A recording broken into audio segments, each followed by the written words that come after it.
Alhamdulillahirabbil alamin. Mudah-mudahan setiap huruf dari Al-Quran yang kita baca menjadi asbab Allah mengampuni dosa kita, Allah memudahkan setiap ikhtiar kita, dan dia jadi mighfar. Bapak Ibu tahu mighfar? Istighfar itu dalam bahasa Arab tuh berasal dari mighfar. Mighfar ini mereka pakai di kepala mereka dulu ketika menghindari sesuatu terkena kepala, helm gitu ya. Misalnya dalam perang, biar nggak kena anak panah, biar nggak kena pedang, maka pakai mighfar, pelindung kepala. Maka istighfar itu sebenarnya dari situ ya. Jadi memohon ampunan dari Allah berarti kita mohon Allah itu melindungi kita. Nah, kira-kira begitu. Cuman kalau peci dan songkok kira-kira masuk mighfar atau tidak? Enggak, ya, dia menutupi kepala tapi tidak melindungi ya, karena timpuk batu benjol juga. Pasti ya. Nah, tapi mighfar tidak hanya nutupin tapi dia ngelindungi. Ya, makanya tuh ketika kita mohon pengampunan, kita tuh mohon Allah melindungi kita. Kata para ulama, melindungi dari apa Bapak Ibu? Satu, dari aib-aib kita. Kita kan semuanya punya aib ya. Tidak ada yang tidak punya aib. Makanya dikatakan oleh Imam Wasi, "Lau anna lidzunubi rihun", kalau dosa ini punya bau, aib ini mengeluarkan bau, "ma qadara ahadun an yajlisa ilayya", nggak ada tuh yang mau duduk di samping saya, kata beliau. Kalau dosa punya bau.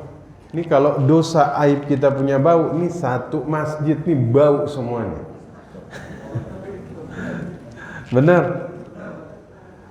Tapi kadang-kadang ada yang mencari bau orang lain tapi tidak mencium bau sendiri. Nah, itu dia yang masalah ya. Dua, mighfar, mohon ampunan kepada Allah. Kenapa Bapak Ibu? Dari efek dosa. Dari efek dosa. Jadi kita minta semoga dosa kita ini tidak berefek kepada diri kita. Karena dosa ini berefek. Saya ulangi, dosa ini berefek.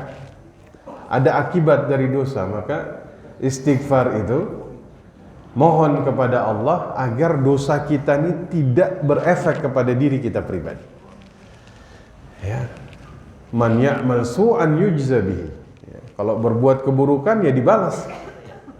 Dibalas. Maka saya doakan semoga Bapak Ibu Allah jauhkan dari, Allah tutupi aib-aibnya.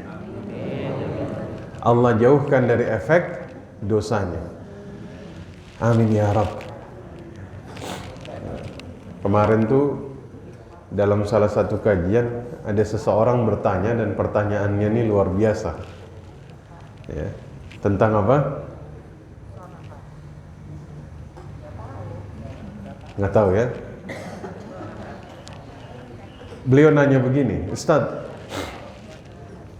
kenapa Nabi keluar dari kamar mandi beristighfar kepada Allah?" Nabi keluar dari kamar mandi baca apa? Ghufranaka. Ya Allah, saya mohon pengampunanmu. Iya kan? Ada yang tahu? Pada saat itu saya bilang begini, Imam Syairazi di dalam kitabnya beliau bilang begini, ada dua pandangan ulama kenapa Nabi keluar dari kamar mandi beliau memohon ampunan. Pertanyaan ini menarik, kenapa? Karena dia bertanya, apakah buang hajat itu dosa?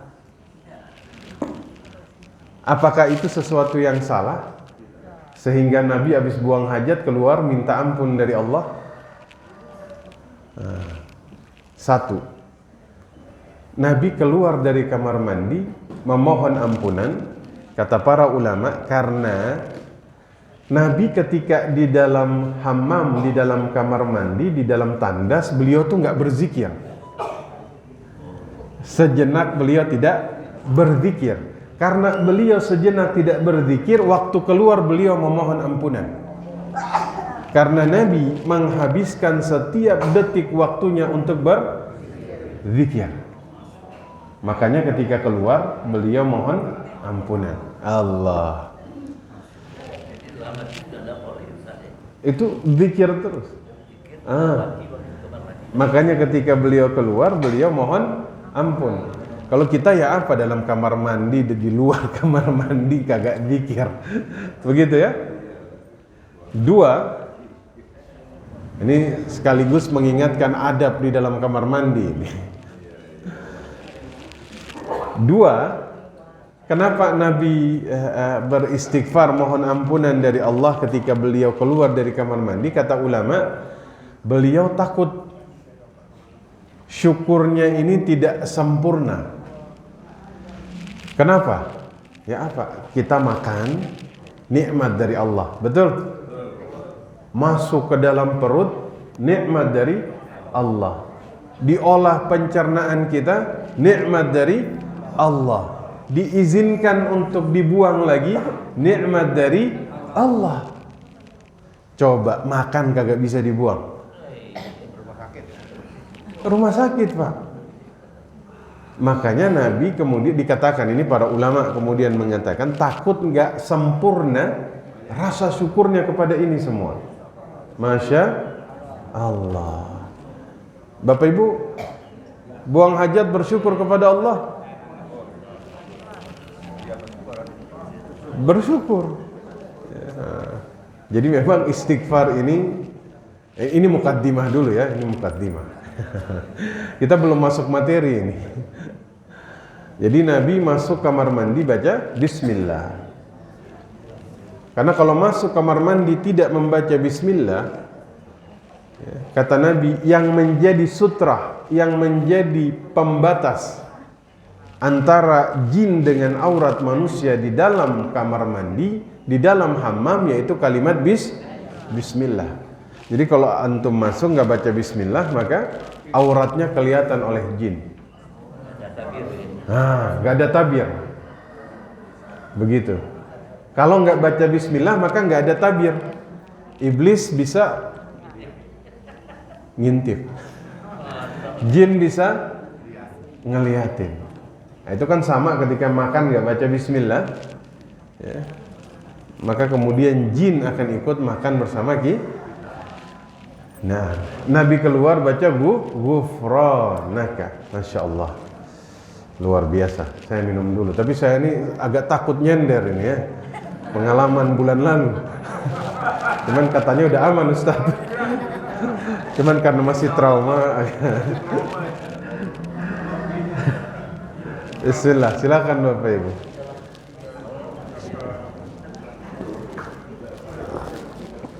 Alhamdulillah. Alhamdulillah, rezeki Buya ya. Alhamdulillah. Maka mudah-mudahan Allah turunkan mighfar dari bacaan Quran kita. Jadi pelindung ya. Jadi pelindung dalam aib kita, dalam dosa yang kita lakukan. Karena dosa ini punya efek. Dan efeknya ini bisa datang kapan saja. Bisa di dunia, bisa di akhirat. Maka kita bertaubat kepada Allah, kita beristighfar, semoga aib kita ditutupi, dosa kita tidak mengakibatkan hal buruk kepada kita. Nah, kita lanjut kajian kita pada pagi hari ini, melanjutkan riba ya. Insya Allah pagi ini kita akan membahas tentang kaidah-kaidah seputar riba ya. Nah, kaidah yang pertama Bapak Ibu sekalian ya, ini berdasarkan hadis yang diriwayatkan oleh Ali bin Abi Thalib. Oleh siapa? Ali bin Abi Talib. Ya. Ali ini punya ayah namanya Abu Talib. Abu Talib ini punya anak ada 3, Ja'far, Aqil, Ali. Ali diambil oleh Nabi untuk diangkat sebagai anak, sebagaimana dulu Abu Talib merawat Nabi, sehingga Ali ini masuk Islam umur 10 tahun. Umur 10 tahun. Makanya memang secara karakter, Pak, cara berbicara, cara makan, cara jalan, sahabat bilang paling mirip itu Ali. Ya apa, dari kecil umur 10 tahun sudah bersama Nabi, jadi dia hafal betul. Maka dia katakan bahwa Nabi sallallahu alaihi wasallam mengatakan, kullu qardin jarra manfa'a fahuwa riba. Semua hubungan pinjam meminjam yang muncul manfaat di dalamnya itu riba. Maka ini kaidah pertama. Semua hubungan pinjam meminjam, hutang piutang yang muncul manfaat di tengah-tengah itu riba. Jelas Bapak Ibu ya? Makanya kalau lagi pinjam uang, usahakan jangan ada manfaat yang lewat. Jaga betul. Ya, antum kasih pinjam uang kepada sahabat, ya kan? Tiba-tiba ujuk-ujuk sahabat ini ngasih hadiah. Bolehkah diterima? Boleh nggak?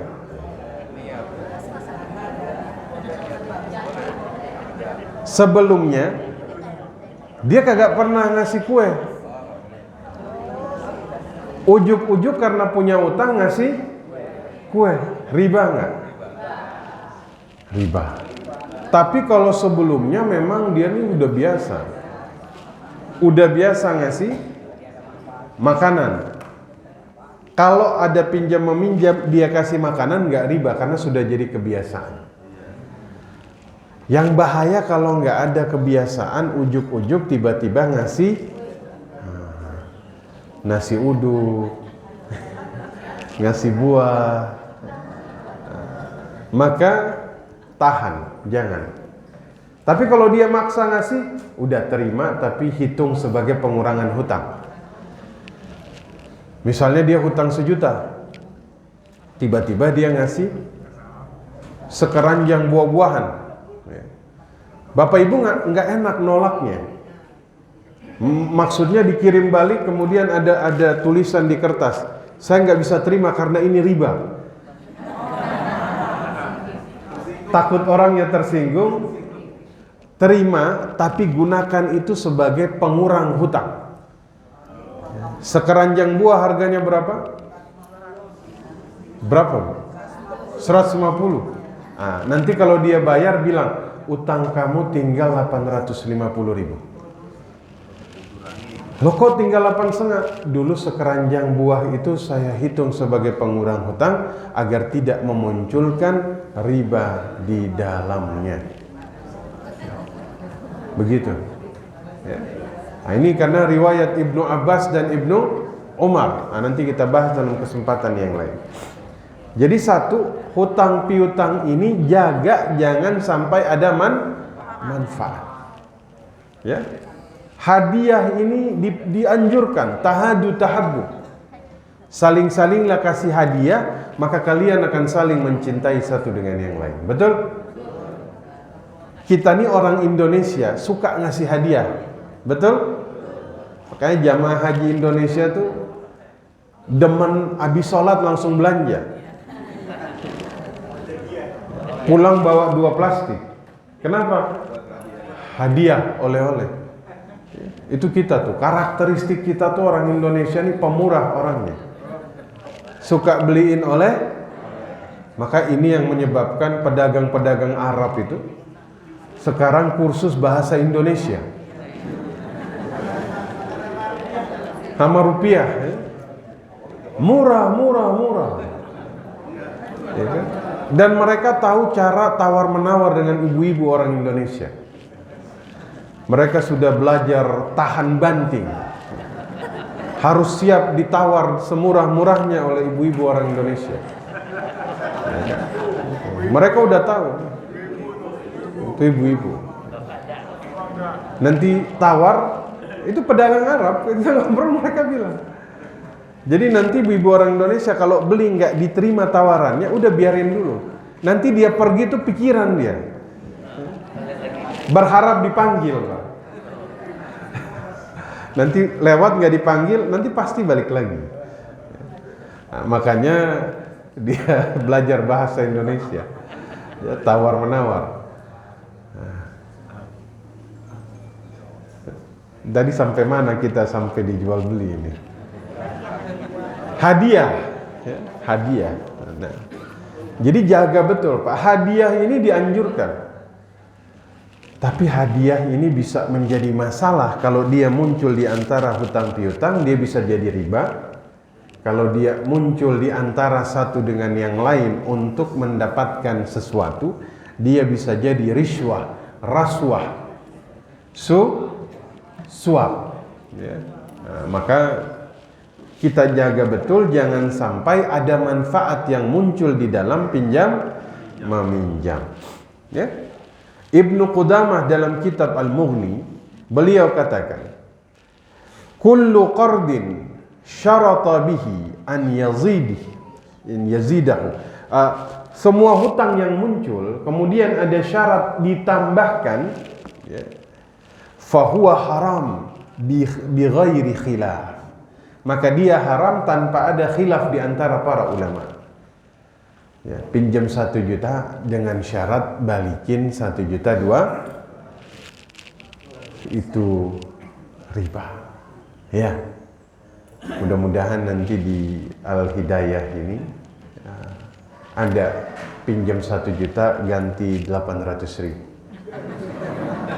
Nanti Buya dan Kiai Mahfud yang memprakarsain.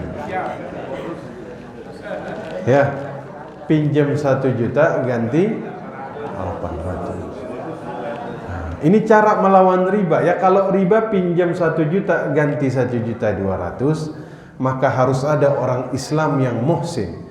Dia kasih pinjam 1 juta ganti 800. $800. Ya. Dolar apa euro kata Pak Yai?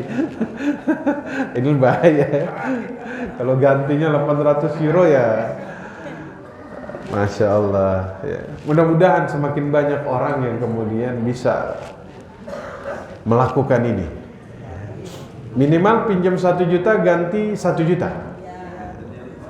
Nah. Tapi kalau pinjam 1 juta ganti 1 juta muncul manfaat, ini bahaya juga, hati-hati. Ini kaidah pertama. Pinjam 1 juta, ganti berapa Ustaz? Ganti 1 juta. Alhamdulillah, nggak ada riba, nggak ada. Tapi pulang tolong kamu anterin saya dong. Riba nggak? Riba, kena. Gitu. Makanya tuh manfaat yang muncul jaga. Mau manfaat yang sifatnya finansial, manfaat yang sifatnya jasa, manfaat jaga betul. Saya mau pinjam uang berapa? 5 juta. Nanti saya bantuin, tapi ada komanya ini. Usahakan titik, jangan ada sambungan. Kalau dia koma, saya kasih pinjam koma. Nanti saya ada hajatan di rumah. Kamu datang ya bantu-bantu. Nah, ini riba atau tidak? Riba? Riba. Asas manfaat. Makanya itu jaga betul, Pak. Ini jaga betul. Kita tuh tutup pintu-pintu riba ini masuk, baik secara finansial ataupun secara manfaat. Ya, tuh manfaat apapun kita jaga, jangan sampai dia masuk. Sama seperti hadiah tadi, di luar hubungan hutang piutang, kasih manfaat itu dianjurkan. Betul. Hadiah tahadu tahabbu. Manfaat khairun nas, manusia terbaik. Siapa dia? Anfa'uhum lin linnas. Manusia terbaik itu manusia yang bermanfaat buat orang lain. Ya. Tapi kalau manfaat ini dia berikan ketika ada hubungan hutang piutang, berhati-hati. Ya. Kenapa? Karena ini hutang. Jangan sampai ada manfaat. Tapi kalau mereka berdua sudah terbiasa ngasih manfaat, nggak apa-apa. Bapak Ibu udah biasa nganterin saya pulang. Ya. Tiba-tiba mau pinjam uang dari saya bilang, nanti tolong dianterin ya. Ini sudah jadi kebiasaan. Kalau sudah kebiasaan nggak riba. Jelas?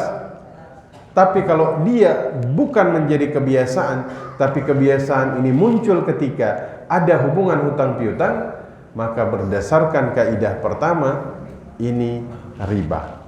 Jelas Bapak Ibu? Ya. Ini yang dikatakan oleh Ibnu Qudamah dalam Al-Mughni, sebagaimana Ibnu Munzir di dalam Al-Ijma'. Ya. Seperti itu. Saya izin minum lagi. Ya. Silakan Bapak Ibu. Tadi masih panas banget tadi, berasap. Ya. Makanya pas minum sedikit panas ya, alhamdulillah. Ya. Ini panas nih, alhamdulillah. Masih. Tapi ini udah alhamdulillah. Jadi Bapak Ibu, kaidah pertama ini sekaligus kemudian kita garis bawahi bahwa meminjamkan uang kepada orang lain itu apa? Ngutang. Apa hukumnya ngutang? Ngutang itu hukumnya apa?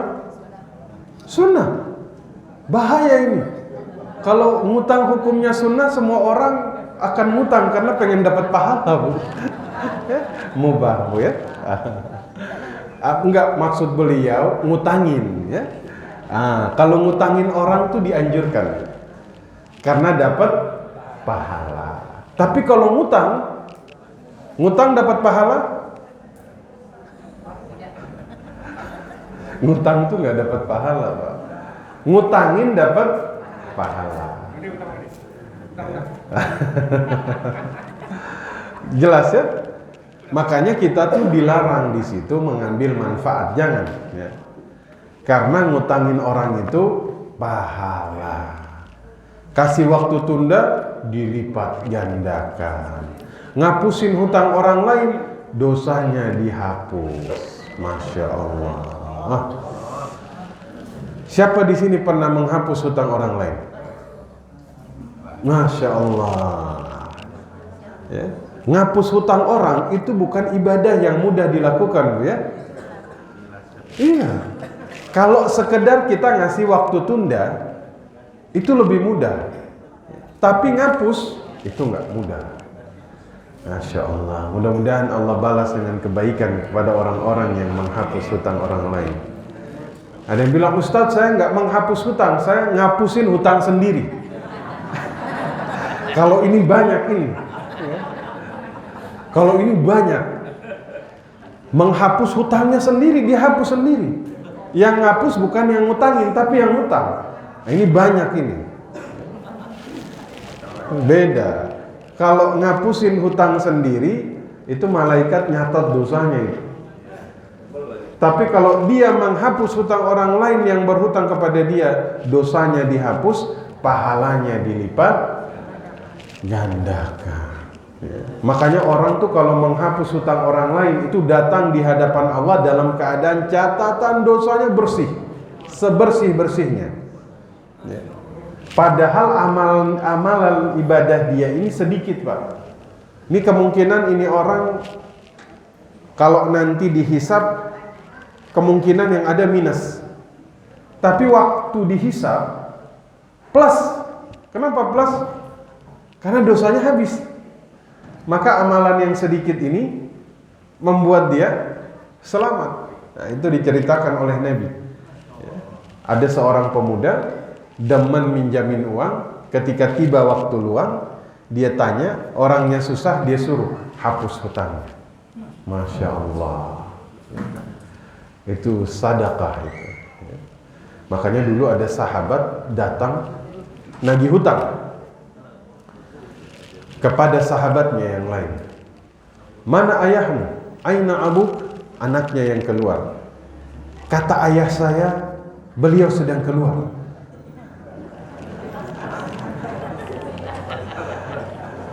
Kata ayah saya, beliau sedang keluar. Anak-anak jujur kan? Kata sahabat, panggil ayahmu. Kata anaknya, akhirnya dia bilang, ayahku sedang sembunyi di bawah ranjang ibuku. Gitu. Akhirnya dipanggil, dia keluar. Kenapa engkau sembunyi? Saya tuh takut berbohong, katanya. Ya. Akhirnya kata sahabat itu, mana catatan hutangmu? Dia kasih tunjuk, dihapus. Hah? Hapus hutangmu. Insya Allah. Kalau zaman sekarang, hapus, tambahin. Masya Allah. Mudah-mudahan bisa diamalkan ya. Kalau lagi ini sekarang nih, misalnya ibu-ibu lagi ngutang nih, kemudian ibu-ibu nggak terbiasa ngasih hadiah kepada yang menghutangi, maka tahan agar kaidah pertama ini tidak kita langgar. Bagi ibu-ibu yang ngutangin kepada saudaranya, kasih waktu tunda. Nanti setiap waktu tunda yang diberikan pahalanya sedekah. Ya. Saya sering kemudian menyampaikan hal ini agar kita tuh bisa mencoba untuk mempraktekkan jadi dapat pahala. Ada orang minjem 2 juta, ya. Gantinya 2 juta, ya. Gantinya tanggal berapa? Tanggal 18 di Masjid Al-Hidayah. Habis itu ditagih, mana 2 jutanya? Maaf Buya, saya belum bisa bayar. Kata Buya, oh nggak apa-apa, nanti bayar minggu depan aja. Berarti tanggal 22. Nah, berarti di sini kan Buya dapat pahala tuh dari tanggal 2, 18, 19, 20, 21, 18, 19, 20, 21, 22, 23, 24. Berarti Buya ini dapat pahala ya seminggu sedekah 2 juta per hari. Tanggal 24 dia nggak bisa bayar juga, kata Buya, udah minggu depan. Berarti tanggal 31. Berarti pemberian rentang waktu kedua itu dikali 2. Berarti Buya dapat pahala sedekah 4 juta per hari selama seminggu. Tahu bertahun-tahun.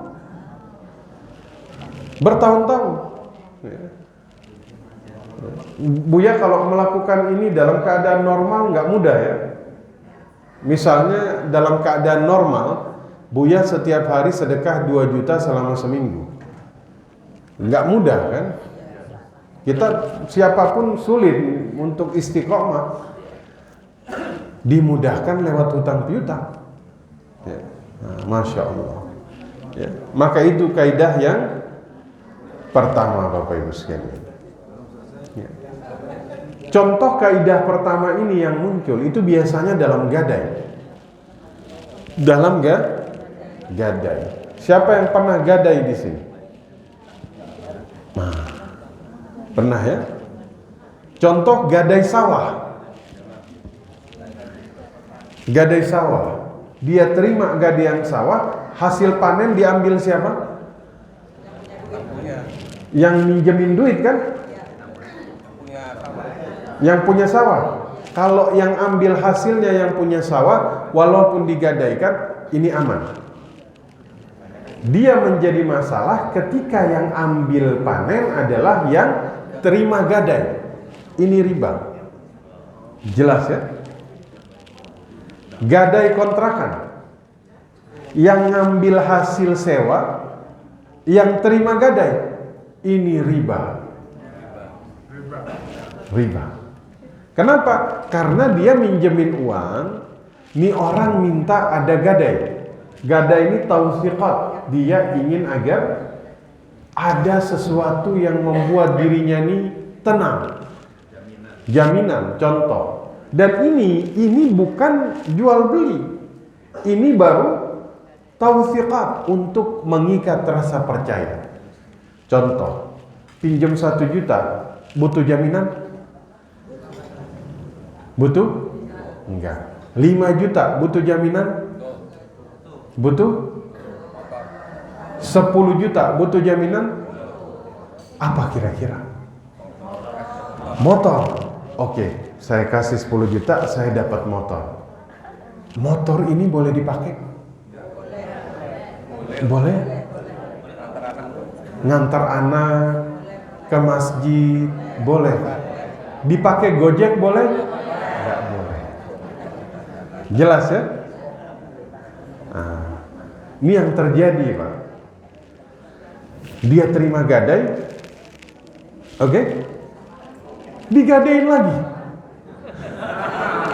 Iya. Ini bahaya kan? Dia terima gadai. Ini ada pertanyaan waktu itu, Ustaz, saya terima gadai tanah. Sebenarnya gadaiannya ini tidak sebanding dengan harga tanah. Ya. Tapi saya berdoa semoga dia tidak bisa menebus agar tanah ini jadi milik saya. Entar dulu, Pak. Gadai tidak membuat kita serta-merta memiliki barang tersebut. Ada kaidah yang kemudian jual nanti. Yang jual siapa? Nanti yang jual yang punya tanah, bukan antum.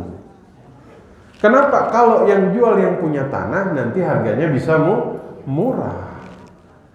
Bagaimana dalam Islam itu ya, mengatur agar tidak terjadi yang namanya kezaliman.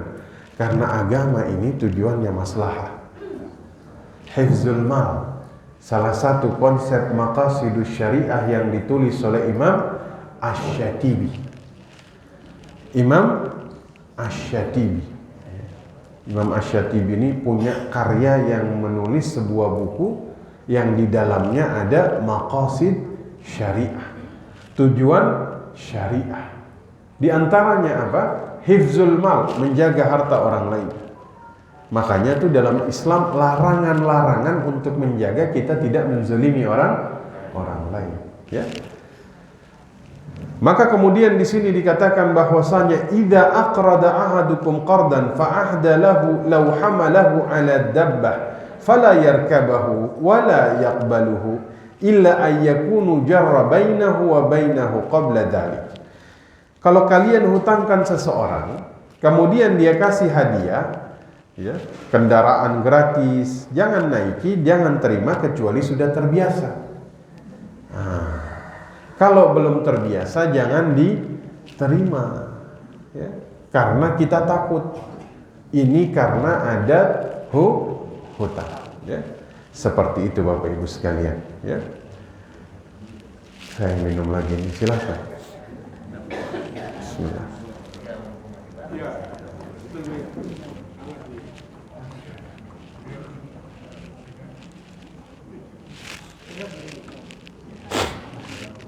Ya.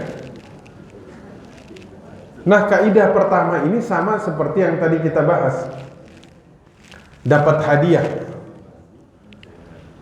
Hadiah yang diberikan sebelum hutangnya lunas. Tapi kalau sudah lunas hutangnya dia kasih hadiah. Ya, misalnya dia sudah lunasi ini kan, sudah beres, sudah tidak ada hubungan apapun, dia kasih hadiah, maka itu bukan riba. Seperti itu. Misalnya seseorang pinjamnya 2 juta, perjanjian ganti 2 juta. Waktu dia ganti, dia lebihkan. Waktu dia ganti, riba atau tidak? Tidak. Pinjam 2 juta, ganti 2 juta. Ini sudah sepakat. Tapi waktu dia gantinya 3 juta. Boleh atau tidak? Boleh, karena tidak diperjanjikan di awal. Oke? Tapi jangan terbiasa. Bahaya nanti. Pinjam 2 ganti 3. Enggak disepakati. Ini muncul karena berterima kasih. Kali kedua pinjam 2 juta lagi. Antum yang minjemin punya harapan dibayar lebih? Kasih aja nih, biasanya dilebihin ini 1 juta. Takutnya dia jadi kebiasaan. Kalau jadi kebiasaan, ini berbahaya. Nanti kita bahas dalam kesempatan ini. Nah, Bapak Ibu sekalian, kaidah yang kedua, az-ziyadatu fid dain muqabil al-ajali riba. Tambahan utang sebagai ganti dari tempo pembayaran ini riba. Nah, ini kita kutip dalam tafsir Al-Qurtubi. Beliau menyatakan bahwa ijma'ul muslimin, ijma'ul muslimun, kaum muslimun itu sepakat bahwa tambahan yang diberikan karena mengganti waktu yang dilapangkan, maka itu riba. Ya. Kalau waktunya ditambah, saya tambah hutangnya. Nah, kira-kira begitu. Ya. Kamu nggak bisa bayar, saya kasih waktu 1 bulan. Ya. Waktu 1 bulan ini ada harganya, kira-kira begitu. Ya. Hutang 5 juta, tambah 1 bulan jadi 500. Bukan 500, 5 juta 500. Nah, 500.000 sebagai ganti 1 bulan yang kita tambahkan. Ini ya, riba. Kita tuh orang Islam nggak mengukur waktu pakai duit, pakai pahala. Nggak pakai duit, tapi pakai pahala. Karena waktu itu ibadah. Ya, waktu itu ibadah. Waktu itu modal. Kalau kata Imam Syafi'i, al-waqti kas-sayf, waktu ini pedang. Kalau enggak dimanfaatkan dengan baik, maka dia melukai dirinya sendiri. Waktu dalam Islam itu Allah sebut dalam berbagai ayat, wal asr. Ya. Apalagi wad-duha, wal fajr, walayalin asyr. An-nahar, semua disebut oleh Allah Subhanahu. Wal-laili idza yaghsha, malam disebut, subuh disebut, fajar disebut, duha disebut, tengah hari disebut, waktu maghrib disebut, malam disebut. Karena waktu ini adalah sesuatu yang sangat berharga bagi seorang muslim. Ini modal Bapak Ibu, betul? Maka kita ngitung waktu itu bukan pakai duit, tapi pakai ibadah. Makanya dulu tuh ulama ngitung waktu itu pakai sholat 5 waktu. As-salawatu khamsun. Antara satu sholat wajib dengan sholat wajib yang udah subuh aja ini, entar lagi zuhur, duha, kira-kira begitu. Udah duha, entar lagi zuhur. Habis zuhur, entar lagi asar. Habis asar, nanti maghrib. Kata Ibnu Mas'ud, saya orang yang paling menyesal jika sudah masuk waktu maghrib, amalan saya sia-sia hari itu. Nah, itu cara mereka menilai waktu. Ada harian, ada mingguan. Setiap Jumat itu diukur sebagai waktu mingguan. Kemudian setiap Ramadan itu waktu tahunan. Kalau kita di Al-Hidayah, setiap Sabtu pekan ketiga itu bulanan. Ya. Kalau para pekerja waktunya diukur pakai apa? Gajian Ustaz. Tanggal 25 berarti waktunya gajian. Tanggal 1 sudah habis uangnya Ustaz. Betul? Ya, makanya waktu ini kita nilai pakai ibadah. Waktu tuh punya logika sendiri Bapak Ibu. Nggak bisa antum nilai dengan uang.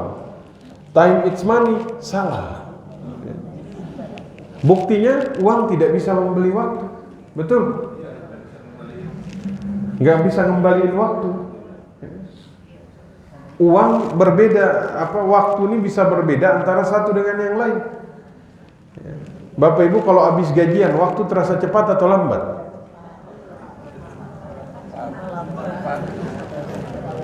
Waktu baru gajian cepat. Tapi waktu lagi nunggu gajian, kalau lagi nunggu seseorang waktu lama atau cepat? Tapi kalau lagi sibuk waktu lama atau cepat?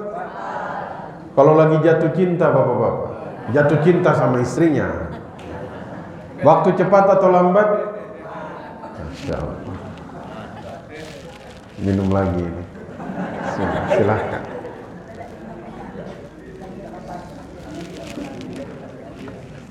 Alhamdulillah.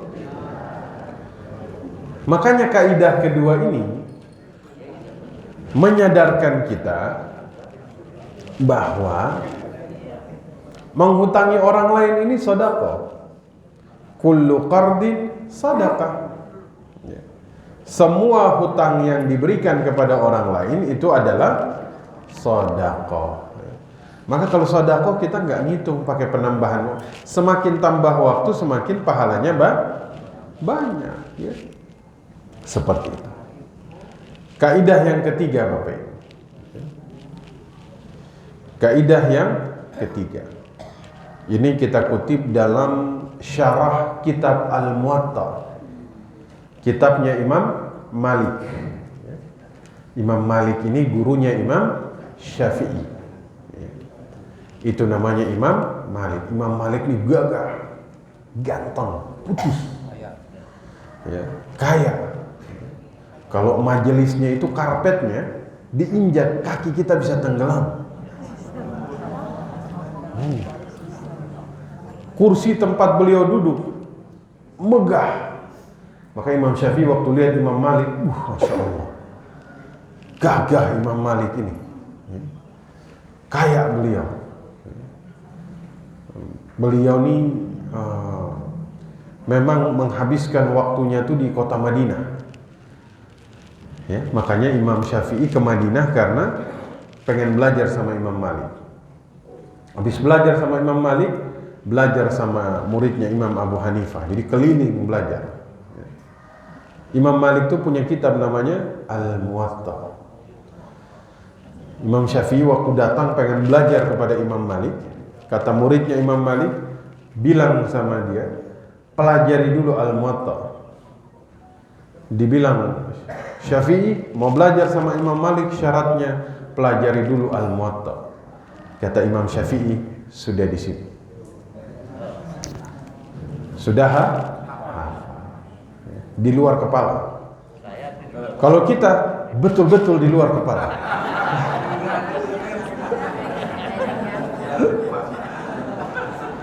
Betul-betul di luar kepala. Emang hilang. Insyaallah. Imam Syafi'i itu ngajinya pernah kagak ada kertas sama kalam. Nulisnya pakai air liurnya di tangannya. Tuh, tapi hafalannya dahsyat. Imam Syafi'i itu daya hafalnya luar biasa.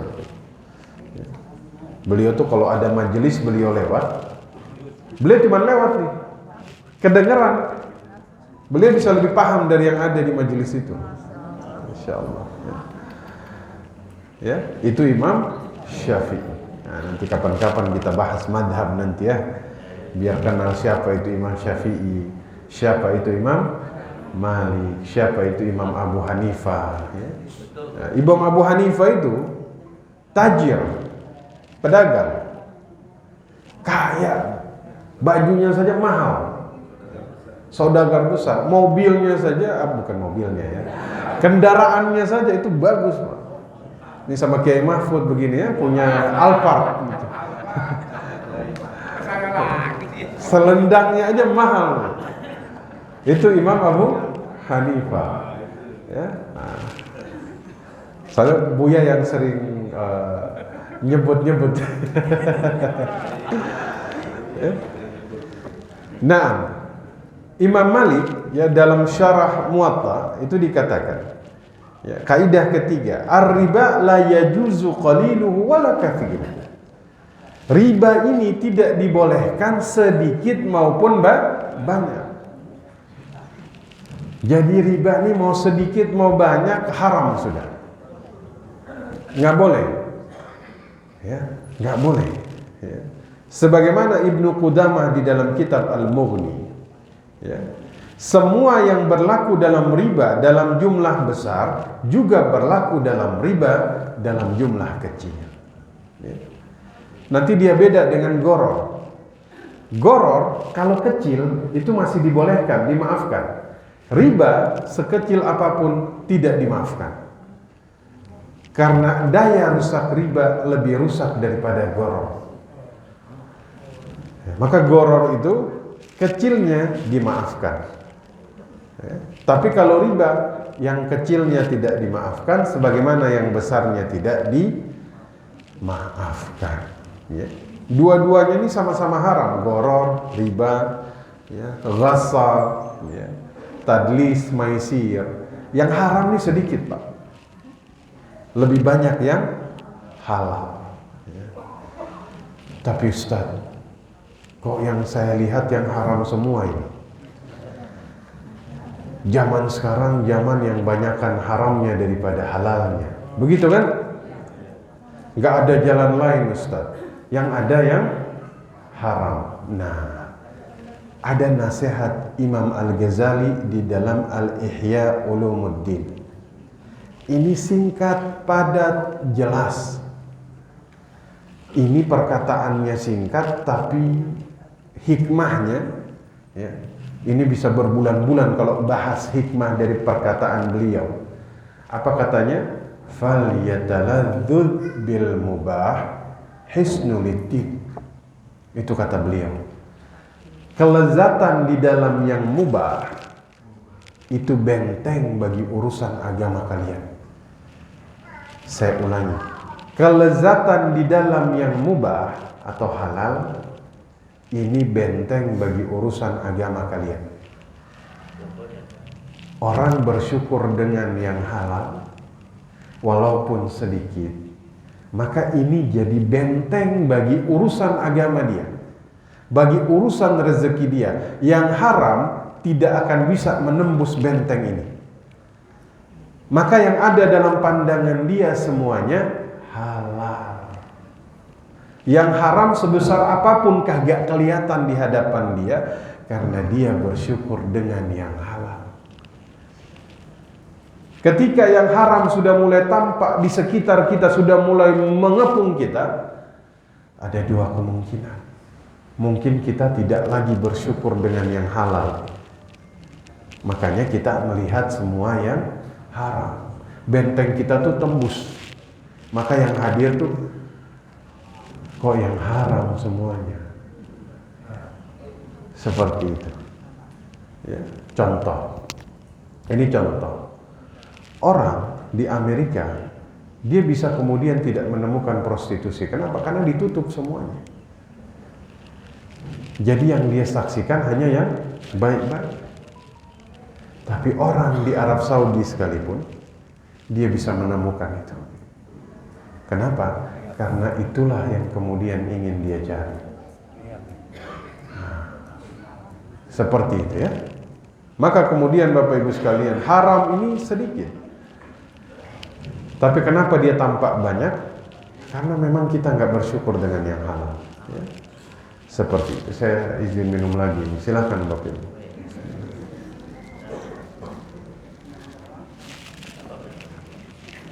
Alhamdulillah.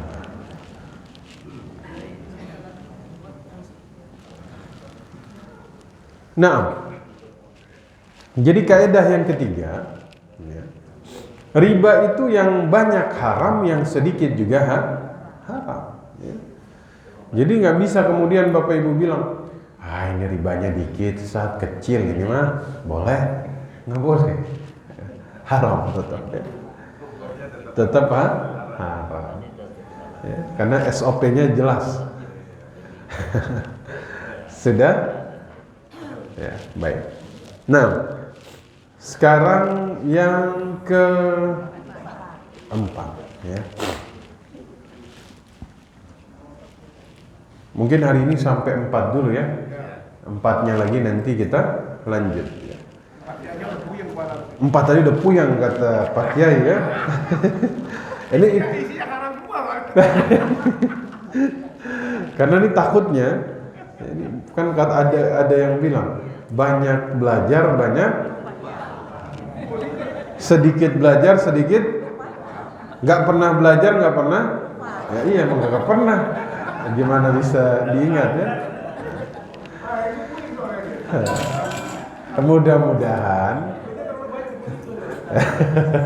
Mudah-mudahan 4 ini bisa diingat ya. Nah, nanti saya bagikan insyaallah kalau sudah selesai. 4 ini dikatakan Bapak Ibu, yahrumur riba fi daril harbi ka harimihi fi daril Islam. Riba ini hukumnya haram dilakukan di lingkungan orang yang kufur, kafir, sebagaimana hukumnya haram ketika dilakukan di lingkungan Islam. Jelas ya? Jadi Islam ini rahmatan lil alamin. Nggak bisa kita memberikan riba kepada non-muslim karena dia bukan Islam, ya sudah kasih riba, nggak apa-apa Ustaz. Kenapa? Dia bukan Islam, maka boleh halal hartanya? Enggak. Islam ini rahmatan lil alamin. Yang melakukan itu hanya Yahudi. Yahudi ini sesama Yahudi haram riba, tetapi kepada non-Yahudi halal. Kita orang Islam kepada Yahudi kita haram kemudian memberi riba, sebagaimana kepada Muslim kita haram memberi riba. Karena Islam ini dia rahmatan lil. Ada orang Islam bermuamalah dengan non-Muslim, dia pinjam duit dari non-Muslim, dia bilang Ustaz saya nggak bayar, nggak apa-apa kan? Enak aja antum. Namanya hutang tetap hutang. Tapi dia non-muslim Ustaz, bolehlah tidak saya bayar. Enggak boleh, tetap dibayar. Nabi pernah hutang kepada seorang Yahudi, dibayar sama Nabi. Ini Yahudi nagihnya depan sahabat, kurang sopan lagi nagihnya. Nabi bilang, sahabat jangan marah, cari onta yang saya pinjam, ganti kepada dia. Ya Rasul nggak ada, adanya lebih tua berarti lebih mahal, ganti dengan yang lebih mahal. Tuh. Gitu. Ya. Jelas? Islam ini rahmatan lil. Masya Allah. Dia berlaku global. Kita nggak boleh kemudian memberikan riba kepada non-muslim sebagaimana kita nggak bisa memberikan riba kepada muslim. Ya. Karena kaidah ini jelas. Ya. Kata Imam Al-Mawardi, ya, riba ini tidak dihalalkan dalam syariat manapun berdasarkan firman Allah Subhanahu wa taala. Jadi ada dua yang tidak pernah dihalalkan dalam syariat Allah dimanapun, zina dan riba. Dua-duanya nggak pernah dihalalkan, ya, nggak pernah. Jadi nggak ada kemudian yang bisa mengklaim, oh riba ini dulu pernah dihalalkan, nggak pernah. Oh zina ini pernah dihalalkan, enggak pernah. Makanya semua jalan yang menuju dua hal ini itu ditutup. Jelas ya? Kenapa hadiah enggak boleh? Kenapa? Karena takut riba, ditutup. Jalan menuju ke sana tuh ditutup. Sebagaimana zina ini juga ditutup. Khamar ini bisa menyebabkan orang masuk ke dalam zina. Ya, makanya hal-hal yang menyebabkan itu dilarang. Ya, khamar. Saya tuh ingat waktu kita baca kitabnya Imam Qurtubi, beliau mengutip sebuah riwayat dari Utsman bin Affan tentang khamar. Ada seorang wanita paling cantik di daerah situ, ya, paling cantik. Dia ngundang seorang ahli ibadah, ngakunya sih mau bersyahadat. Oke, ahli ibadat ini akhirnya mengiyakan, nanti saya datang. Datang, ternyata masuk ke rumahnya tuh pintunya ada 3 lapis. Masuk satu pintu kunci, masuk satu pintu kunci, sampai 3 pintu dikunci. Ini ahli ibadah ternyata dijebak, nggak bisa keluar. Bisa kata perempuan ini. Jadi ada perempuan itu, ada anak kecil satu, ada gelas khamar. Kata perempuan ini, kamu bisa keluar jika melakukan satu di antara tiga. Satu, berzina denganku. Dua, bunuh anak kecil ini. Tiga, minum khamar. Bapak-bapak pilih nomor berapa?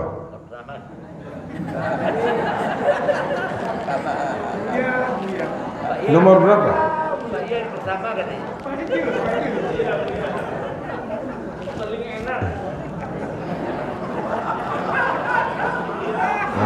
Ahli ibadah ini pilih nomor 3. Daripada bunuh anak kecil berzina, mendingan saya minum khamar.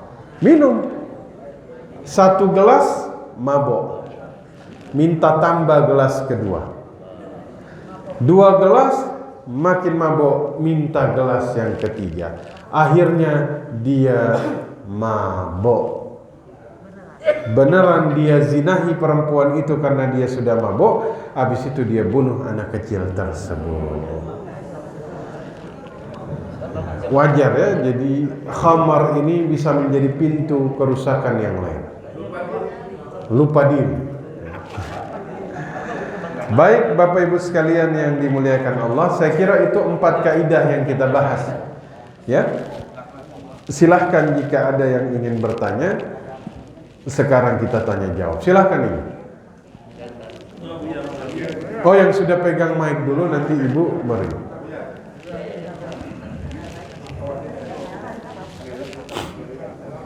Enggak bunyi itu nih.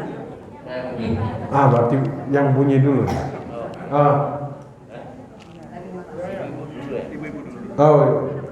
Terima kasih Pak Ustaz. Ya.